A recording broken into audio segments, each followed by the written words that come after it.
Hello and welcome to Levant TV headlines. The TV station of Hezbollah group says they have repelled an attack by Islamic State group fighters in an area on the Lebanon-Syria border.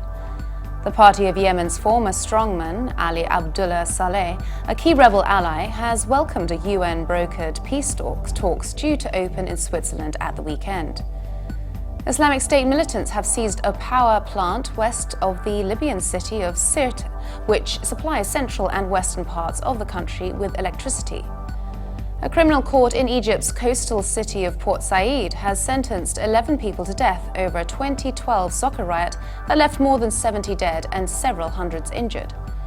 And Turkish Prime Minister Ahmet Davutoglu is set to meet President Recep Tayyip Erdogan for consultations after the ruling party lost its parliamentary majority, forcing it to seek a coalition partnership with smaller parties. Now let's take a look at the top headlines in today's newspapers in the Middle East. Starting with the UAE, the Khalij Times leads, reporting that President Barack Obama says the United States does not yet have a complete strategy for training Iraqi forces to fight Daesh militants, amid signs of weakness in Iraq's military. The paper also reports that residents will soon be able to use their Emirates ID cards in the place of health insurance cards, a move officials say will reduce fraud and misuse of medical insurance services.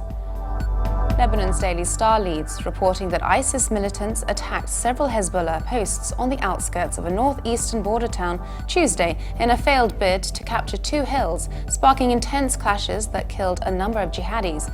The paper also reports that residents from the southeastern villages of Shiba and Kafar Shuba raised the Lebanese flag over a barbed wire fence erected one day earlier by the Israeli army as part of a plan to build new military roads on Lebanese territory. The Egypt Independent leads, reporting that the Egyptian government has dismissed a report that accused it of widespread human rights violations as politicized and lacking in objectivity and accuracy. The paper also reports that a 61-year-old woman has died in a stampede over food allotments customarily given out by the military to needy families before the holy fasting month of Ramadan. Now let's take a look at the top Middle East headlines from the UK papers. The Independent leads is Middle East News, reporting that women captured as sex slaves by the ISIS militant group are sold at markets for as little as a packet of cigarettes, according to the UN. Zaneb Bangura, the UN envoy on sexual violence, said she had been to Syria and Iraq in recent months and found a war being fought on the bodies of women. The Guardian leads its Middle East News, reporting that an Egyptian court has upheld the death sentences of 11 men for their part in the country's worst outbreak of football stadium violence, which left more than 70 fans dead and at least 1,000 injured in 2012.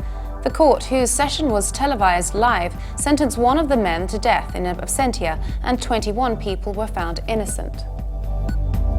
The Telegraph leads its Middle East News, reporting that a limited number of Iranian women will be allowed to watch Volleyball World League games in Tehran later this month, part of a government move to allow women and families to attend male sporting events. Vice President for Women and Family Affairs, Shahindokht Molaverdi, a reformist politician and women's rights activist, said women will be allowed into stadiums to watch men's matches in specific sports such as volleyball, basketball, handball and tennis. However, she said women still won't be allowed into soccer, swimming and wrestling matches. Now let's take a look at the top Middle East headlines in the international papers. From Germany, the Deutsche Welle leads, reporting that Egyptian President Abdel Fattah el-Sissi has been condemned by Human Rights Watch for flagrant human rights abuses during his first year in power, calling on Western governments to stop overlooking government abuses. And finally, the Washington Post reports that an Iranian court will hold a third hearing for a Washington Post journalist facing a closed-door trial on charges that include espionage. The official IRNA news agency, citing a source within Iran's judiciary, did not give a date for the next court session for Jason Rezaian, whose more than 10-month detention has drawn denunciations from press freedom groups and the State Department. And for more updates, please visit levant.tv. Thanks Thanks for watching. Be sure to join us again tomorrow. Bye for now.